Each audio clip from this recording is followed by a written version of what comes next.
Agora me ouvem? Sim, né? Então,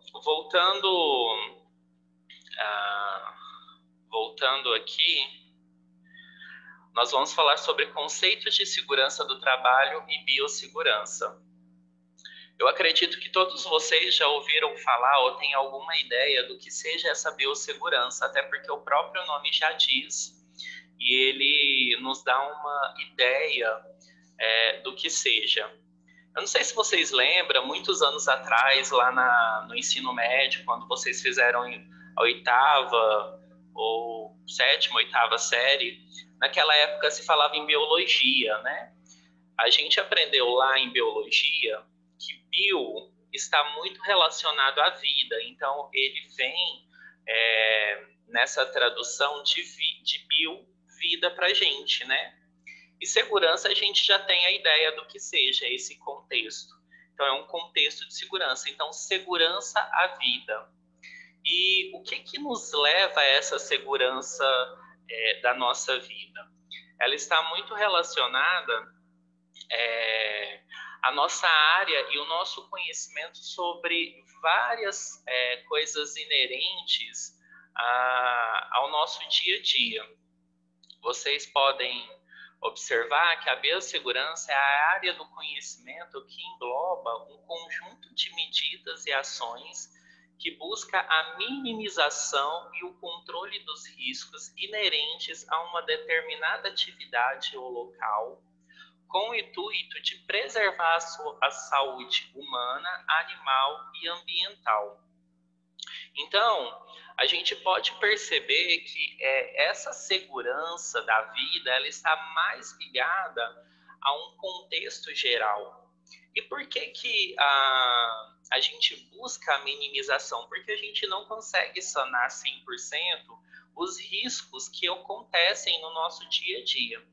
Por que a gente não acontece? Começa pelo princípio de que nós, seres humanos, somos falhos. Então, nós não conseguimos, de fato, talvez, arcar com a segurança 100%. Uma segunda opção também, com relação à minimização e não a acabar com essa problemática, é o fato da gente trabalhar com vários tipos de materiais, vários tipos de contextos dentro da saúde, dentro do ambiente, com os animais com relação a isso. Então, nós não conseguimos acabar com isso. Por isso que nós buscamos minimizar esses riscos. É importante entender um pouco mais sobre o tema. Vamos pensar na própria palavra bio, que significa vida. Então, foi o que a gente disse. Portanto, podemos entender que o segmento abrange toda a segurança e proteção à vida em diferentes atividades. Essas atividades, ela não está ligada só no trabalho.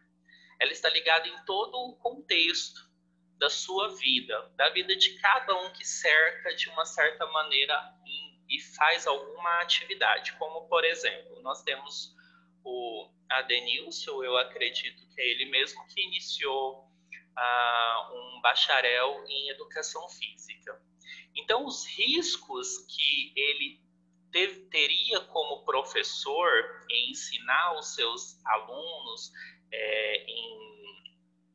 em um exercício físico poderia lesionar a qualquer musculatura dele. Então, qual que é o objetivo do Adenilson como futuro professor de educação física, ou como futuro enfermeiro, ou como técnico de enfermagem? É minimizar esses riscos.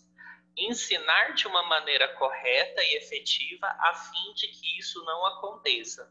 Assim como vocês que estão buscando o curso de técnico de enfermagem, onde vocês vão minimizar esses riscos para vocês, principalmente, porque a primeira opção é você. O objetivo da biossegurança é me autoproteger para que eu possa proteger outras pessoas ou proteger o ambiente ou tomar os cuidados necessários para que isso aconteça.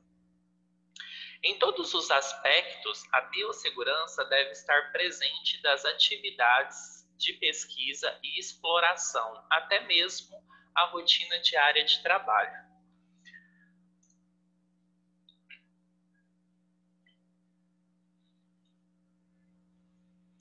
Qualquer ambiente de trabalho oferece riscos aos seus profissionais, sendo, por isso, o que explica a importância da biossegurança.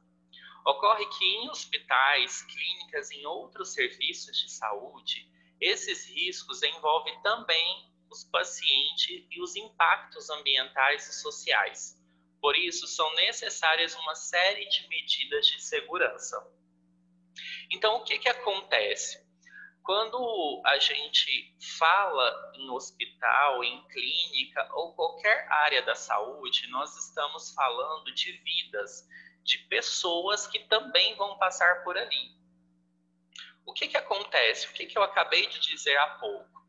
Todos nós precisamos seguir um padrão de cuidado, onde eu me protejo, onde eu tenho a minha segurança no meu trabalho, para que os outros pacientes tenham também essas medidas diante das nossas ações.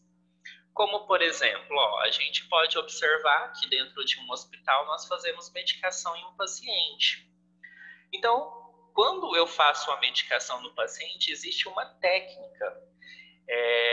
Eu preciso estar aparamentado, eu preciso estar usando luvas, eu preciso estar usando o material correto, eu preciso saber de como que é a técnica e eu preciso saber fazer o descarte desse material. Então, tudo isso envolve a biossegurança, envolve a segurança profissional de vocês e a segurança de vida do paciente. Se vocês quiserem, se forem surgindo dúvidas, pessoal, o chat está liberado, tá bom? Daí a gente vai se falando por aqui e eu vou respondendo. Mais especificadamente, quanto aos profissionais de saúde, o foco é no controle de agentes biológicos aos quais as pessoas são expostas e até mesmo na melhor qualificação dos agentes e trabalhadores, visto que eles estarão mais comumente expostos a agentes químicos e físicos. A gente tem um exemplo muito claro atualmente sobre o Covid-19. Então, o que acontece? Quanto maior o risco, maior é a minha prevenção. O que nós percebemos aí ao longo dessa pandemia? Nós percebemos que todas as pessoas que acometem a doença, que adquirem a doença, ela poucas vezes sabem, porque nós temos pacientes assintomáticos, e os sintomáticos que procuram cuidados médicos e hospitalares, nós percebemos que todos aqueles profissionais estão aparamentados. Então é importante se atentarem para que a sua vida esteja protegida diante das circunstâncias. Nós percebemos ao longo dessa pandemia também o que acontece, os riscos. O que acontece muito dentro desses agentes físicos, químicos e biológicos? Acontece que muitas vezes nós profissionais e nós pessoas leigas, que talvez não tenha tanto conhecimento, não destinamos corretamente ou não agimos corretamente conforme é o necessário. E isso muitas vezes é prejudicial. As normas de Só um minutinho. As normas de biossegurança geralmente implicam em novos procedimentos e equipamentos. São eles que garantem a saúde da população e do trabalhador, além de os protegerem contra as doenças e epidemias. Olha só o que a gente está enfrentando aí agora, uma epidemia, aliás, nem epidemia, né? Uma pandemia voltada para o mundo inteiro. E se vocês observarem, quando iniciou todo esse processo de pandemia, nós iniciamos sem ter nada de conhecimento sobre o vírus. qual que era o objetivo das pessoas que estavam no estudo sobre a doença? Se aparamentar, tomar o cuidado necessário para que essa pandemia não atingisse, de uma certa maneira, as pessoas que fossem tratar deste caso. Muitas vezes, no início da pandemia, aliás, a gente iniciou um processo de aparamentação completamente diferente do que é hoje. Eu não sei se vocês perceberam isso. Antes, usávamos máscara de tecido, aliás, máscara descartável. Antes, a gente não usava óculos. Antes, a gente não vestia um jaleco, o jaleco descartável nas unidades hospitalares. E o que foi acontecendo ao longo dessa pandemia? Nós fomos percebendo que a melhor maneira de evitá-lo em nós é uma paramentação adequada. Hoje vocês podem observar que nós já colocamos uma face shield, que é aquela máscara transparente no rosto, que parece mais um capacete ou um capacete de solda, não sei se vocês compreendem. Hoje colocamos um jaleco, não o jaleco de tecido, mas um jaleco descartável. Hoje a gente coloca a máscara N95 de preferência com filtro. E isso daí é todo um objetivo de estruturação para que a gente evite esses contágios. Exemplos da ausência de biossegurança. Bem, a gente pode perceber, eu quero que vocês se manifestem agora no chat. Quem ouviu falar sobre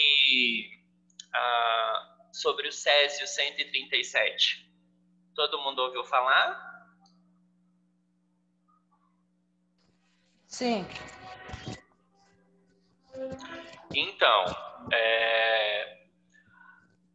Então, o Césio 137 foi um típico caso de extensão grandiosa que aconteceu em Goiânia, onde uma... Vamos ligar os áudios. Mamãe? Só um minutinho.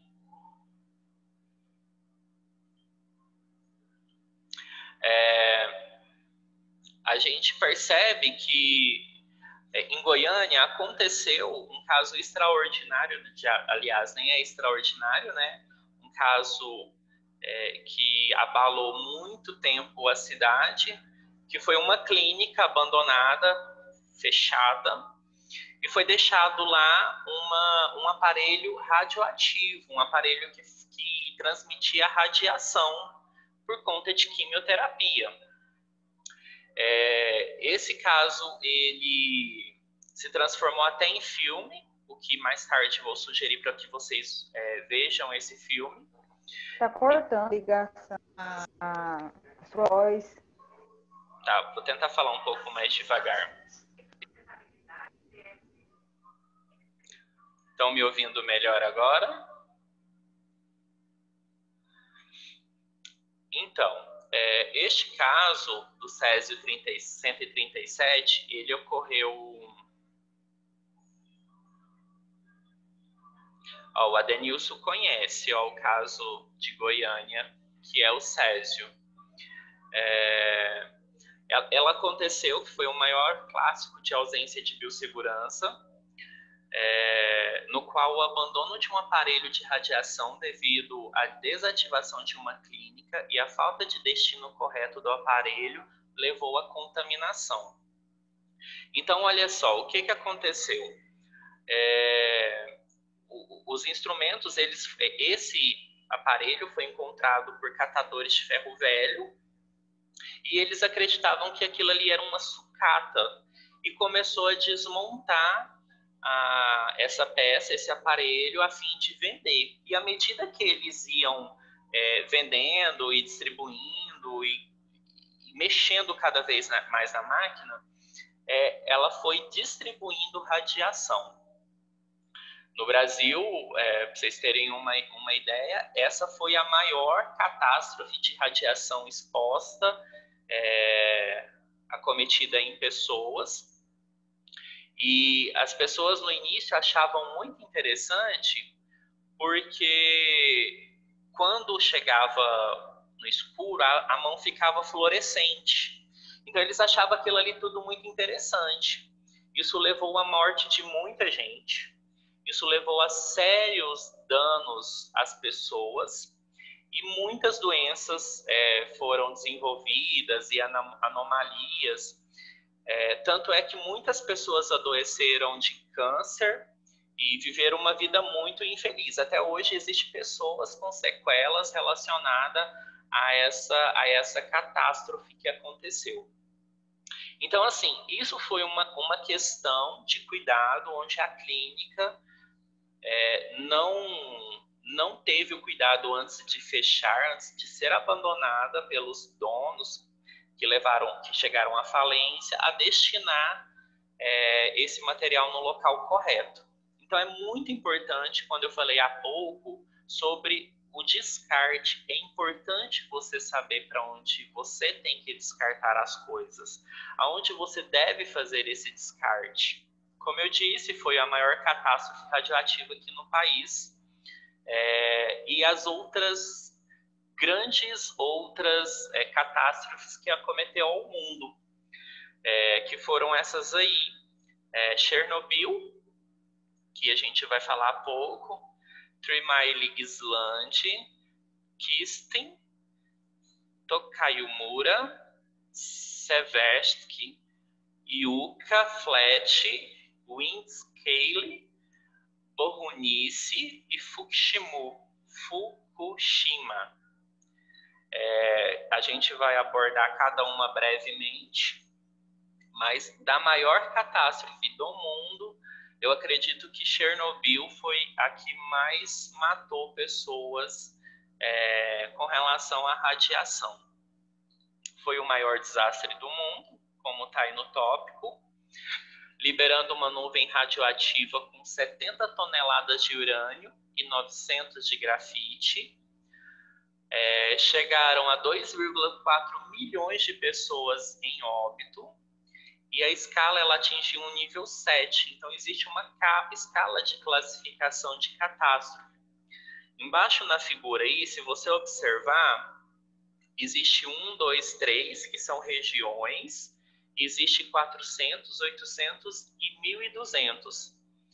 Então essa catástrofe ela conseguiu atingir 1.200 quilômetros, para você ter uma ideia do quanto foi grandioso. Quem está aí no nível 1 foram os mais afetados, e quem está na escala 4 aí foram os menos afetados, mas que teve sequelas com relação a esse desastre. Logo depois, nós temos a Three Mile Island, que a escala atingiu o nível 5. Não houve mortes, apesar da proporção. Apesar de não explodir, foi liberado gases e vapores. A radiação atingiu, em média, 25.000 pessoas para evitar a explosão. Então, o que aconteceu nessa localidade? A usina ela percebeu uma falha que iria acontecer, uma possível explosão, então eles preferiram abrir as comportas para liberar esses gases, a fim de que não houvesse a explosão e promovesse uma catástrofe muito maior. Isso aconteceu em 1979.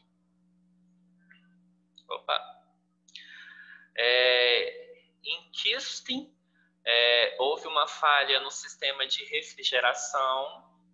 Teve uma explosão de 80 toneladas de material radioativo, um raio de 800 quilômetros de radiação foi irradiada, e o registro de pelo menos 200 mortes, entre várias outras sequelas dessas pessoas que tiveram contato.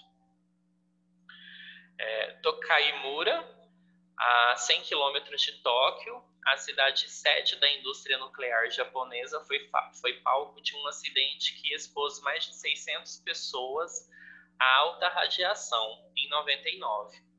Funcionários de uma empresa de reprocessamento de urânio exageraram na dose do metal radioativo em um reator desativado há um ano, que sofreu uma reação descontrolada, vazando a radiação. Então, assim, dentre todos que eu vou mostrar ao longo dos slides, vocês vão perceber que tudo isso foi uma condição humana na motivação dessas catástrofes. Foi a falta de cuidado, a falta da biossegurança relacionada a trabalhar diretamente com alto risco e não ter o cuidado necessário. Seversky, na região da Sibéria, abriga reatores nucleares e indústrias químicas para separação e processamento de urânio e plutônio. A União Soviética não permitia que a cidade aparecesse no mapa, fato que mudou em 1992, após um decreto de Boris. Logo após, em 93, a usina Tomsk 7 sofreu um acidente em que um tanque com substâncias radioativas explodiu. Uma nuvem radioativa se formou na região, que hoje é fechada e só pode ser visitada a convite. O número de vítimas é desconhecido. Seversky, em 93. A região em Yucca Flat de intensos testes nucleares fica em Nevada, 65 quilômetros de Las Vegas. Em dezembro de 70, um dispositivo de alta potência foi detonado no subsolo, mas provocou rachaduras que resultaram em detritos radioativos na atmosfera. Cerca de 86 trabalhadores foram expostos à radiação. Não se sabe o que ocorreu com os funcionários. Atualmente desativada, a região recebeu seu último teste em 92. Windscale. Durante o período que sucedeu a Segunda Guerra, a Inglaterra também buscava desenvolver armas nucleares. A pressa em fazer uma bomba atômica em Windscale levou ao incêndio no reator, vazando material radioativo para a atmosfera.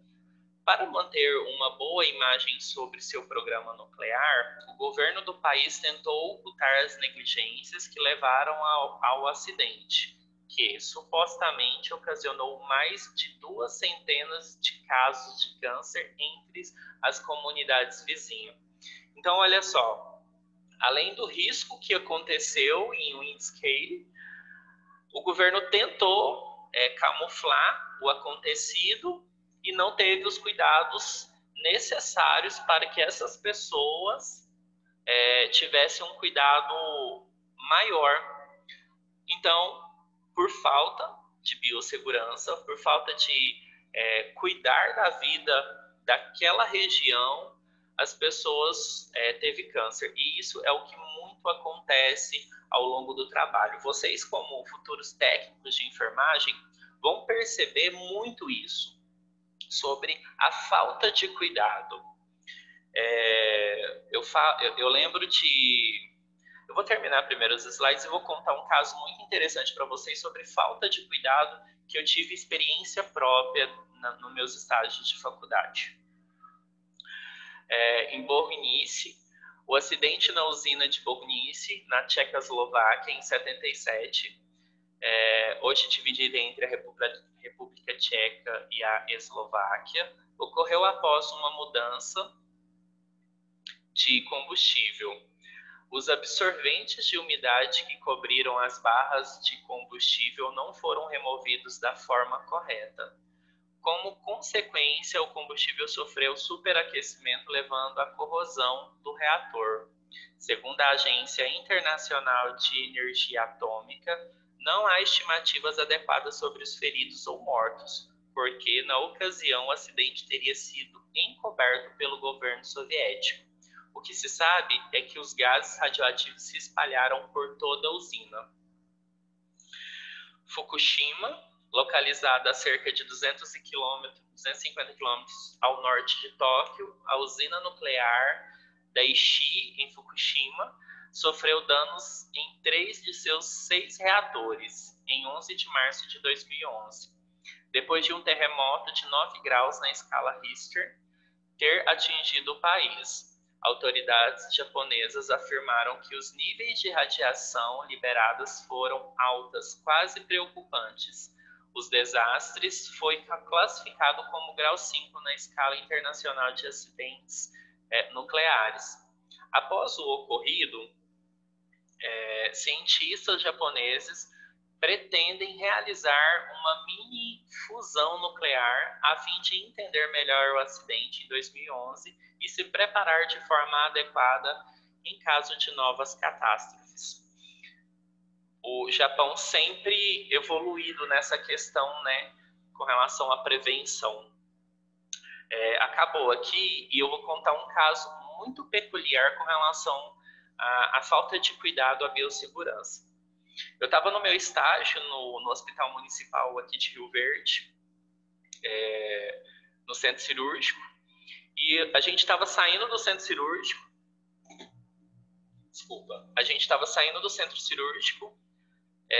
e uma moça da limpeza, sem aparamento nenhum, estava carregando uma caixa de pérfuro cortante.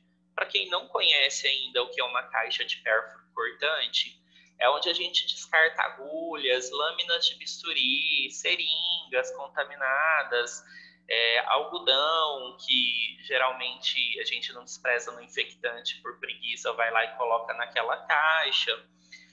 O que aconteceu? Ela carregando apenas por uma alça, porque são 2 alças. Quem tiver aí condição de olhar no Google para ver como é a caixa de material pérfuro cortante, hoje conhecido como Descarpac, tem 2 alças e se pede para a gente lacrar muito bem e passar fita por baixo para não correr o risco dela vazar embaixo. E essa funcionária da limpeza, carregando com apenas uma alça, a caixa caiu, aliás, a caixa rompeu e o fundo da caixa caiu todas as agulhas no pé dela, nas pernas e no chão do hospital. O que acontece? Ela não estava com uma bota, aquelas botas de EPI, para evitar os furos, então ela foi toda contaminada. E ela estava super tranquila ainda. Então, o maior risco é que as pessoas não sabem desses riscos. O maior problema é que as pessoas não têm ideia da gravidade que pode ser isso daí. Porque ali pode ter agulha de vários tipos de pessoas, com vários tipos de contaminação, e as pessoas não têm ideia disso daí. Talvez por falta de preparo da equipe hospitalar mesmo, ou talvez porque a pessoa não tem o cuidado mesmo específico, não se preza, ou talvez também porque não existe uma comissão rigorosa que pune, que briga e que fala, olha, isso daí está errado. Então, tudo isso é uma questão que vocês vão aprender desde agora, na minha aula, na aula dos outros professores, com relação ao cuidado. A necessidade do cuidado, primeiro com vocês. Eu vou sempre repetir isso para vocês. O primeiro cuidado tem que partir de vocês e em vocês, para depois vocês valorizar e cuidar da vida dos outros. Porque se você não se autocuida, se você não tem um cuidado adequado com você, como que você vai cuidar da vida do outro? Como que você vai garantir a segurança desse paciente? Como que você vai evitar um desastre, um acidente de trabalho por conta de um material pérfuro cortante? Não tem como. Então tem que ser a partir de vocês este cuidado. Questões chaves para a biossegurança. Qualidade. Então vocês têm que ter qualidade nesse trabalho, qualidade na expressão do serviço. Qualidade em biossegurança visa o homem e o seu bem-estar. Então você cria para você o seu próprio bem-estar, para você criar um bem-estar para o seu paciente. Imagina você em uma situação onde Você não preparou adequadamente o material para fazer a medicação no paciente, ficou faltando alguma coisa, e você inicia o procedimento antes mesmo de verificar. Então, suponhamos que você vai fazer uma punção venosa no paciente. Vai pegar agulha, ou scalp, ou abocate, e você esquece, por exemplo, do esparadrapo. A hora que você pulsiona o paciente, que você conseguiu o acesso venoso do paciente, como é que você vai fixar aquilo ali? E depois que você fez, não tem como você falar, espera aí um pouquinho. Espera um pouquinho que eu vou ali buscar. Ou espera um pouquinho que eu esqueci. O que acontece? Não tem jeito mais. Começou errado. Aí o que você tem que fazer para garantir a segurança do paciente? Porque você não pode deixar a agulha no paciente ali naquele momento até você buscar um esparadrapo. Tem que começar a gritar no corredor. Fulano, traz para mim o esparadrapo que eu esqueci. Sem falar que o paciente hoje é diferente demais dos pacientes antigos. Os pacientes hoje, eles já sabem quando a gente erra. E muitos deles fazem de propósito, eles te questionam, eles vão querer saber o porquê que você está fazendo aquele procedimento, o que ele vai tomar, qual é a medicação que o médico passou. Então, os pacientes hoje não são os pacientes de antigamente que eram agradecidos 100% em achar que você está fazendo muito por ele. Ele vai achar que você está fazendo a sua obrigação, e de fato é a sua obrigação. A sua obrigação, como técnico de enfermagem, como enfermeiro, como uma equipe multidisciplinar, é exatamente prestar um serviço de qualidade para o paciente. E quando você nega a biossegurança para o paciente, você está tendo esse risco também. Então, a biossegurança, ela está ligada na prevenção, que é a sua razão principal. Você prevenir esse acidente, um possível acidente, e é você pensar, é ali na frente, é você pensar depois, não é você pensar no agora. Nós percebemos, eu acredito que muitos de vocês já presenciou isso dentro de uma unidade hospitalar do SUS, as gambiarras que existem, as improvisações que ocorrem. Você já deve ter se sentido ofendido por alguma coisa que aconteceu que vocês não acham certo. Isso é natural. Por quê? Porque às vezes a unidade não tem estrutura, às vezes a unidade ela trabalha com o limite de material, talvez ela não trabalha com material bom, de qualidade. E aí o que acontece? Você, técnico de enfermagem, você vai ter que trabalhar. Você não pode chegar para o seu gestor e falar assim para o seu gestor, não, se esse material aqui não for o adequado, eu não trabalho. A gente não pode usar desse artifício hoje para o trabalho. Porém, vocês têm que estar respaldados por lei sobre a sua segurança. Saber o que é inerente a vocês. E é muito importante destacar que vocês podem, talvez, trabalhar com improviso, mas com segurança. Avaliar os riscos e trabalhar com o que tem, porque muitos lugares são assim. E não pode haver dúvidas, vocês não podem pensar que acha que sabe, ou achar que é daquela maneira. Na dúvida, é importante sempre vocês perguntarem. Eu me lembro, quando eu estava trabalhando na empresa atual que eu trabalho, eu trabalhava na assistência, antes mesmo de trabalhar como oncologista. E o que aconteceu? Chegou um paciente com necessidades especiais e ele precisava fazer uma coleta de urina para fazer um exame. E eu tinha que passar uma sonda de alívio. Eu estava recém-formado, eu sabia da técnica, mas a insegurança bateu, porque era a primeira vez que eu não ia ter um professor do meu lado para me fazer usar aquela técnica. Eu não ia ter um suporte de como fazer. Qual foi a primeira coisa que eu fiz? peguei um aplicativo que eu já tinha na época de instruções e fui ler a técnica correta para fazer o que eu achava que estava certo.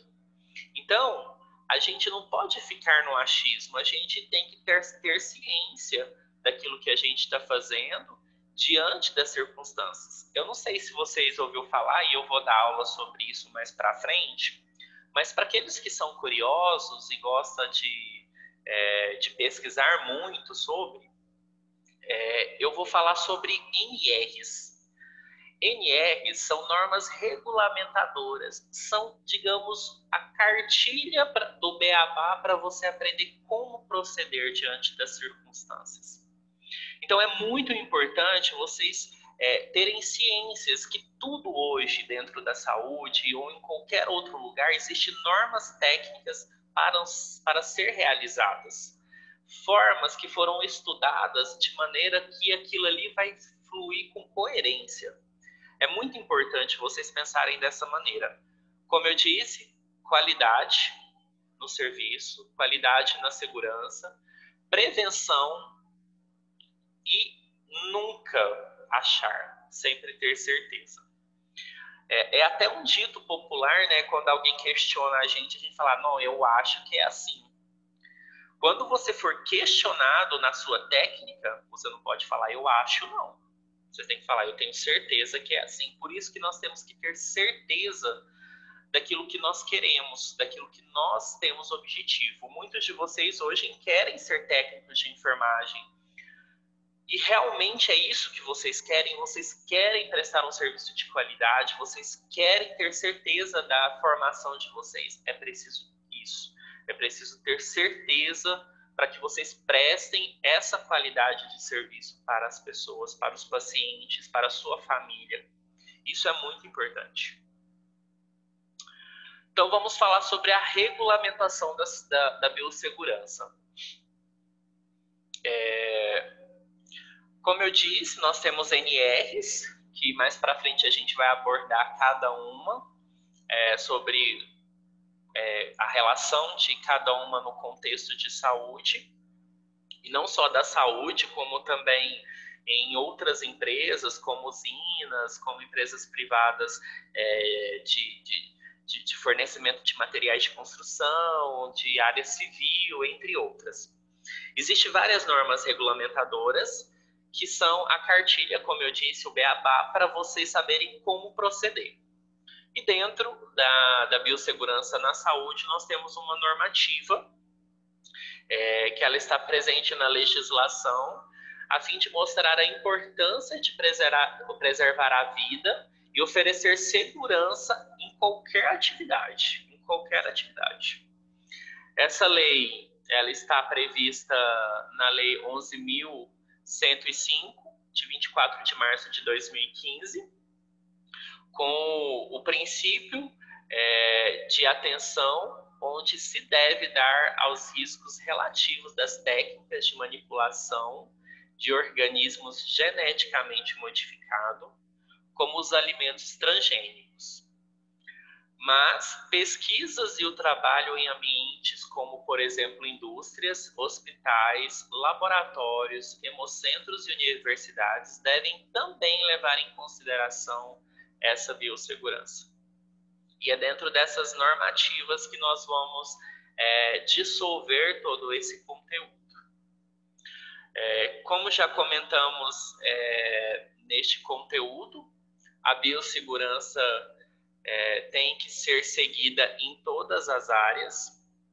Outra definição importante sobre a biossegurança é dada pela Anvisa. Ela é o órgão regulamentador que fiscaliza essas condições de segurança, alcançada por um conjunto de ações destinadas a prevenir, controlar, reduzir ou eliminar riscos inerentes às atividades que possam comprometer a saúde humana, animal e o meio ambiente. Então, hoje, como eu disse, tudo envolve biossegurança. Se vocês observarem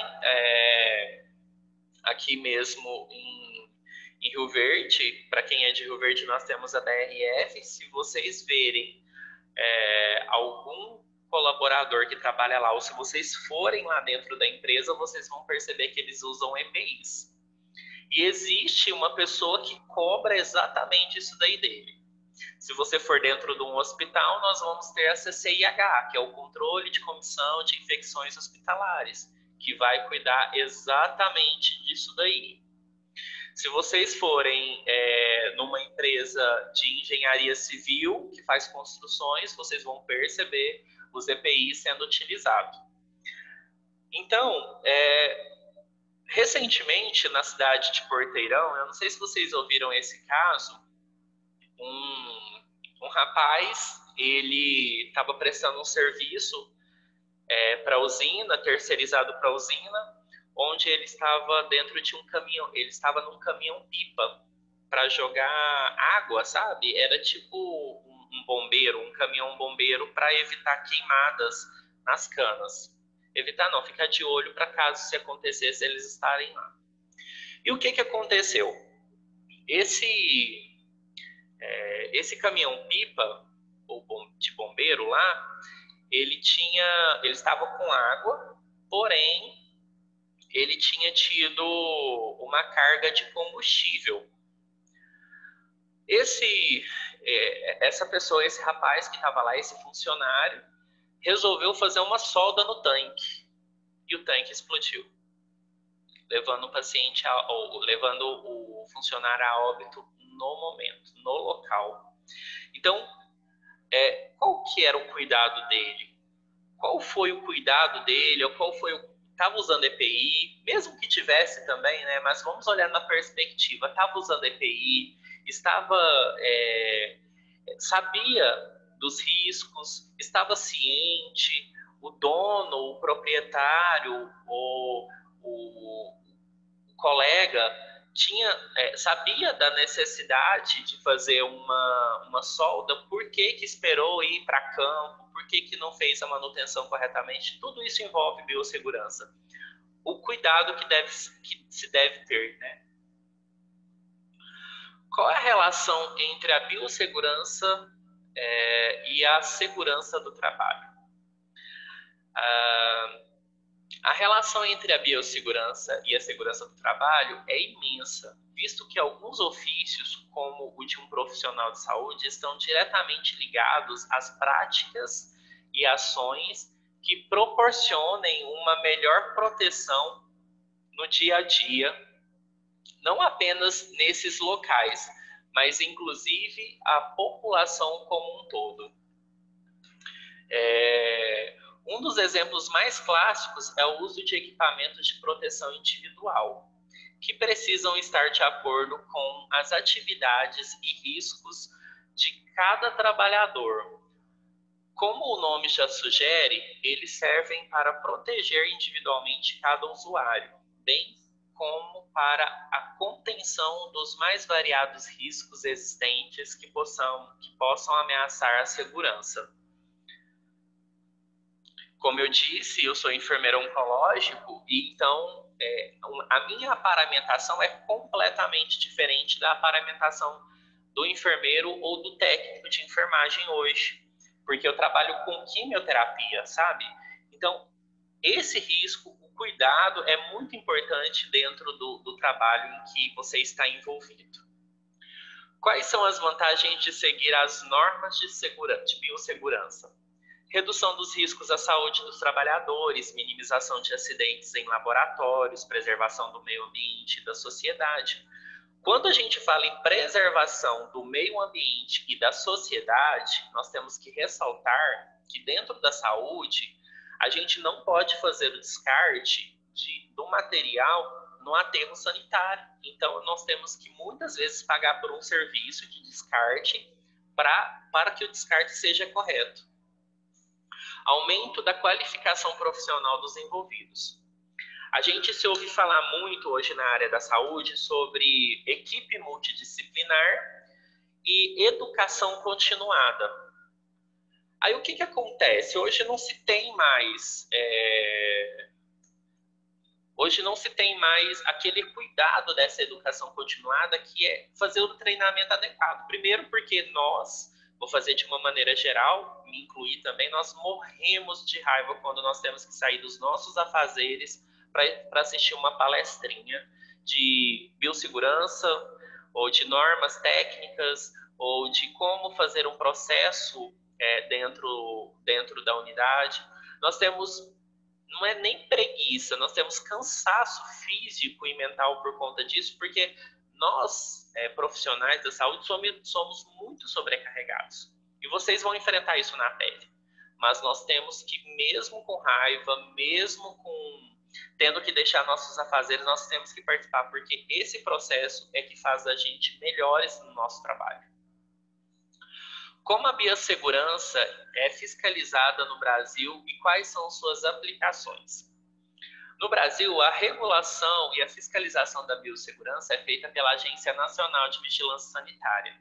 Esse é o órgão técnico regulador que é extremamente respeitado e que, inclusive, tem uma definição própria do conceito de biossegurança, que é a seguinte: a condição de segurança é alcançada por um conjunto de ações destinadas a prevenir, controlar, reduzir ou eliminar riscos inerentes às atividades que possam comprometer a saúde humana, animal e o meio ambiente. Falei isso no slide anterior. Então, essa é a nossa norma regulamentadora. Embora o seu objetivo primário seja erradicar ou reduzir as chances de um colaborador contrair alguma doença, suas aplicações estendem-se à proteção dos restantes da população, pacientes e meio ambiente. Para isso, há uma série de condutas e boas práticas que, embora pareça dificultar o trabalho, são essenciais à segurança de todos os envolvidos. Em um ambiente hospitalar, por exemplo, desde as medidas mais simples, como usar um jaleco e o hábito de lavar as mãos antes de qualquer atendimento, as mais sofisticadas, como o sistema de esterilização do ar de câmaras de desinfecções de EPIs, isolamentos de laboratórios e outras. No geral, as medidas de biossegurança envolvem dois pontos: os equipamentos de proteção individual e os equipamentos de proteção coletiva. Eu vou correr um pouquinho, pessoal, porque eu tenho alguma atividade para vocês. Nós temos alguns poucos minutos e tenho que abrir para perguntas. Se houverem, está quase dando 10 horas. Então, eu vou correr e vou abrir as perguntas para vocês, tá bom? Qual é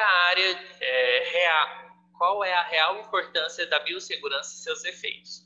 Como dissemos, a biossegurança engloba diversos aspectos distintos e não se dá apenas pelo alto risco a que os mais variados profissionais podem ser expostos, como também pelos seus inúmeros impactos possíveis no meio ambiente e na sociedade como um todo.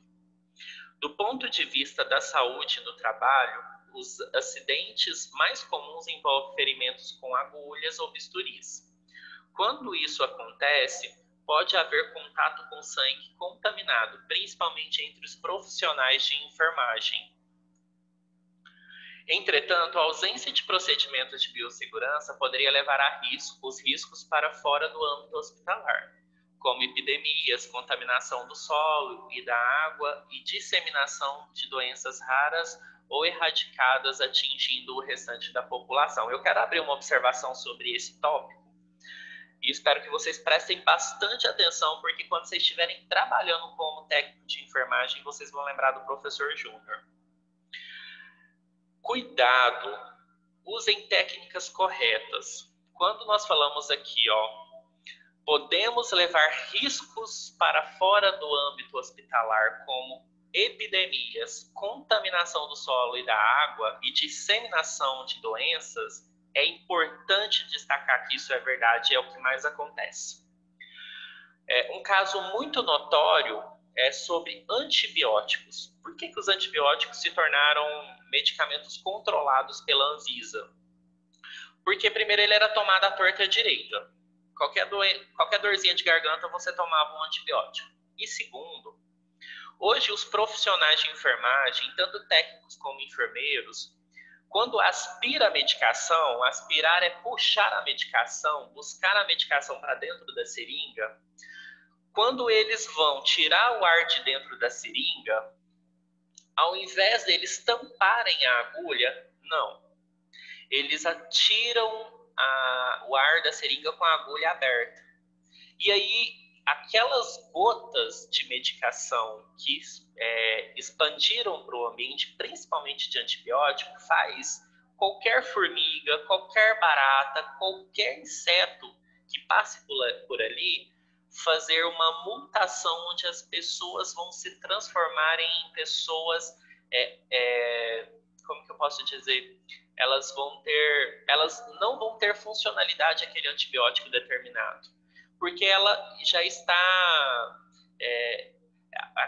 aquela bactéria, aquele vírus vai se mutando dentro de você, elas sofre uma mutação, e aquele antibiótico não vai ter mais funcionalidade no seu organismo, exatamente por falta de cuidado, por falta de garantia à segurança de aspirar corretamente, na técnica certa, de você tirar o ar na técnica certa.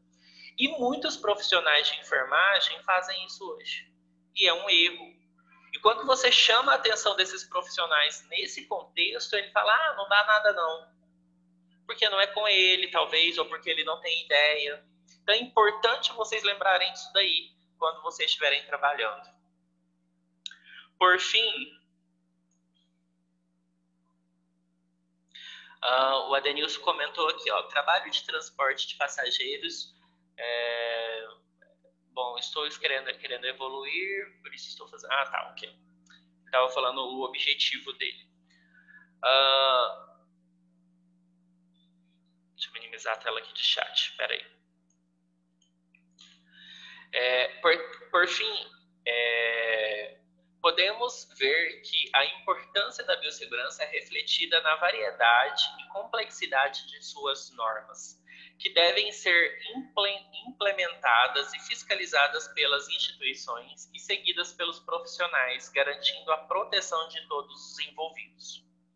Portanto, é notável que a biossegurança deve compor as práticas educativas, sobretudo nos cursos de pós-graduação na área da saúde, uma vez que esses profissionais estão entre os que mais podem ser expostos a riscos e a locais com potencial de causar danos às pessoas ou ao meio ambiente. Então, vale lembrar, deixa eu voltar aqui o chat, que eu nem lembro, não sei onde que tá, gente, espera aí.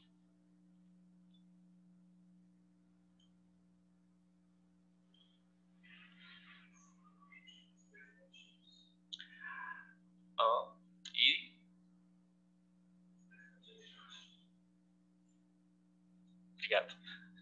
Tô pegando um help aqui com o professor.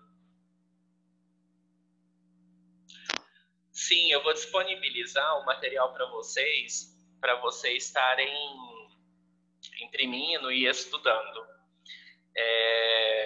Só vou finalizar a aula aqui e já vou abrir para as perguntas. Bom, por fim, cabe a gente ter cuidado com relação à biossegurança. Esse conteúdo inteiro de biossegurança ao longo desse semestre vai ser muito, muito bom, porque vocês vão entender bastante sobre esse contexto, como funciona, sobre as normas regulamentadoras. E o mais importante, eu quero frisar bastante isso para vocês. Pessoal, é importante vocês se formarem, como vocês disseram na hora que eu perguntei com relação ao objetivo de vocês no curso, vocês falam sobre cuidar das pessoas. É importante vocês frisarem a biossegurança na vida de vocês, como eu disse, primeiramente, para que vocês cuidem das pessoas, para que vocês cuidem desses pacientes, para que vocês tenham a destreza e os anseios de realmente prestar um atendimento de qualidade, com responsabilidade e eficiência. Hoje nós percebemos muitos profissionais desgastados na área porque trabalha em vários locais para poder ganhar melhor por conta dos seus sonhos, das suas perspectivas. Entenda o seguinte, trabalhar em 2 empregos é possível, mas só é possível quando você presta qualidade no trabalho. Quando você leva a eficiência do trabalho para os 2 lugares. Eu vou abrir para as perguntas agora e já vou passar. Vocês vão ficar bravos, né? Não sei como é que está nas outras aulas, mas eu já vou passar 2 trabalhos para vocês me apresentarem por e-mail, com objetivo avaliativo de estudo mesmo, não de nota, e a gente vai aprendendo um pouquinho mais sobre esse conteúdo. Exatamente, Gisele. Para cuidar das pessoas, temos que cuidar da gente primeiro. Então, vamos lá. Como que vocês estão fazendo? Como é a minha primeira aula com vocês, vocês estão fazendo as perguntas por áudio ou por chat? Me respondem aí, por favor. Deixa eu liberar vocês para responderem um minuto.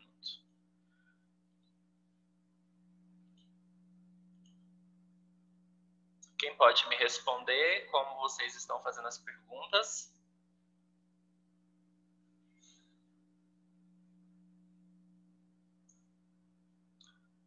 Vocês têm alguma dúvida?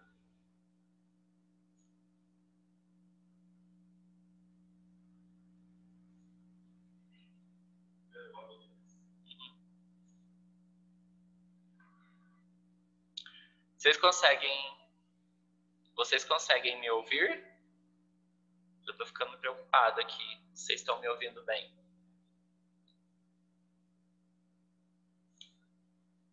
Eu já liberei o áudio de vocês para vocês fazerem perguntas se houverem. Se não, já vou passar o trabalho. Tá, então peraí. Cadê Nilson?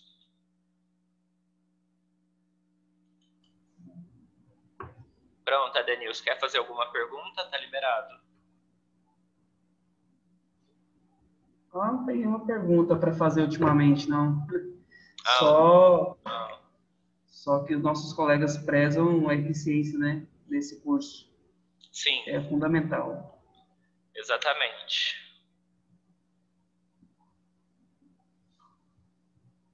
Que bom, May. É importante você pensar nessa perspectiva. Eu queria fazer uma ressalva. Hoje se tem muito... Uma coisa que não tem relação à biossegurança, mas tem relação ao profissionalismo. Hoje as pessoas estão... Parece que existe uma divisão entre o enfermeiro e o técnico. Parece que existe uma rincha, parece que existe um processo onde a enfermagem é superior, o médico é superior, o médico é superior do enfermeiro, o enfermeiro é superior do técnico, o faxineiro é inferior ao técnico e por aí vai. Gente, tirem isso da cabeça de vocês, se houver. Dormiu, Jéssica?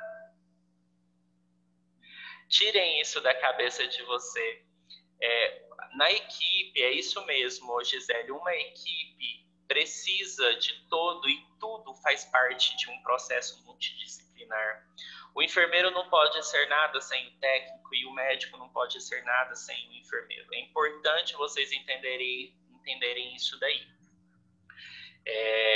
Não existe uma rincha, isso é uma coisa que cria, mas a insubordinação é que leva a isso daí, porque quando o enfermeiro orienta, o técnico velho de casa, o técnico que é mais velho que o enfermeiro, ele acha que não pode ter uma pessoa que pode orientá-lo. Eu me lembro quando eu me formei como enfermeiro, uma técnica de enfermeiro, eu estava comentando sobre as novas normativas, sobre os padrões de pressão arterial, e aí eu falei que o padrão normal ficavam entre 13/9, e ela falou, não, isso não existe, isso não é desse jeito, é 12/8. Eu falei assim, não é dessa maneira. É importante a gente estudar, é importante a gente estar aberto às mudanças, porque as coisas mudam, as coisas evoluem. Então, nós somos uma equipe. Vocês estão com... Dormiu mesmo, ó. A Jéssica não me ouve. Jéssica? Pessoal, eu vou fazer uma chamada da lista daqui, porque eu não sei se eu consegui colocar presença para todo mundo mesmo, eu vendo que tem 12 pessoas aqui, mas parece que eu não coloquei presença de 12 pessoas. 2, 4, 6, 8. Falta 4 pessoas ainda. Então, a Denilson está aí, né? Antônia de Jesus. Vou te liberar. Espera um pouquinho.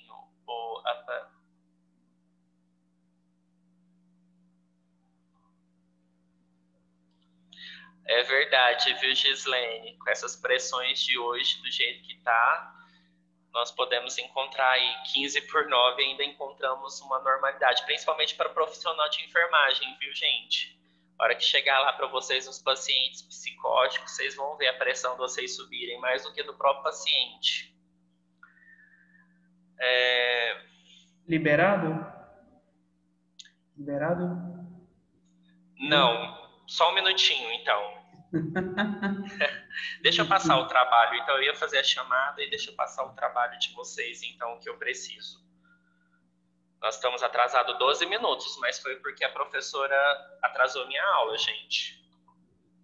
Deixa eu pegar aqui, ó. Não seria melhor mandar no grupo, não? Via WhatsApp? Já tem um grupo? Vocês fizeram algum grupo? Tem um grupo da enfermagem, professor.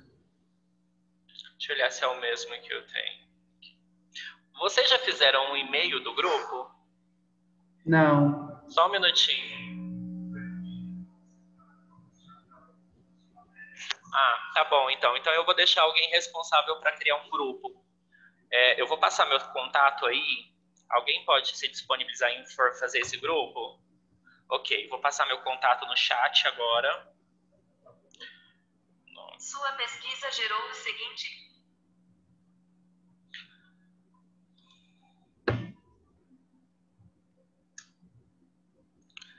Ó, tô mandando o meu contato. Vocês criem um grupo, por favor. E ó, o Adenilson vai se disponibilizar para fazer o grupo. E eu vou estar passando o conteúdo, os slides lá no grupo. Vou estar disponibilizando o trabalho que eu vou passar para vocês e destinar um tempo para vocês fazerem. Não é nada muito extenso. E a gente vai se comunicando pelo WhatsApp. Eu só precisava confirmar para te liberar. Aliás, Adenil, você pode estar liberado porque você já deu presença aqui. E aí eu só quero confirmar com o restante do pessoal. Amanda não está presente, né? Deixa eu olhar aqui. Não. Vitor Diniz. O Vitor não está aqui na chamada. Deixa eu anotar aqui. Ah, tá. Ah, desculpa, Vitor. Vitor é o professor aqui, gente. Tô dando baianada aqui. Tá liberado, tá, Denilson? Te mandei mensagem no seu WhatsApp. Tá ok, já vou dar uma olhada depois. Beleza, tô indo. Tá ok, vai com Deus Obrigado. e obrigado, viu? Obrigado pela aula, hein? Vai mandando. Beleza. Boa noite, galera.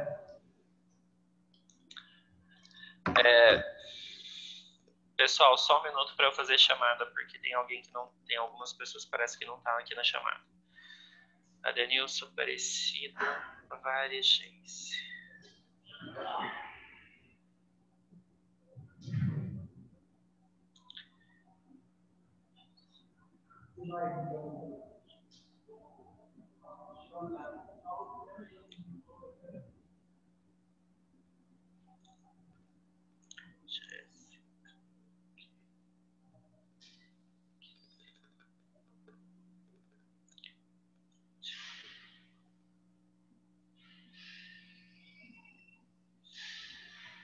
Gente, então é isso. Boa noite. Fiquem com Deus. E numa próxima aula, tá bom?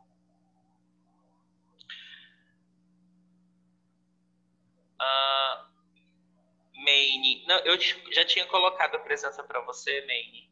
Eu só estava verificando aqui pelo chat. Boa noite, Gisele. Até mais e até uma próxima aula. Lilian, até mais. A Jéssica. Jéssica dormiu um pouquinho. Até mais, então, pessoal. Por nada. Espero que eu consiga ministrar uma aula de qualidade para vocês cada vez mais, tá bom?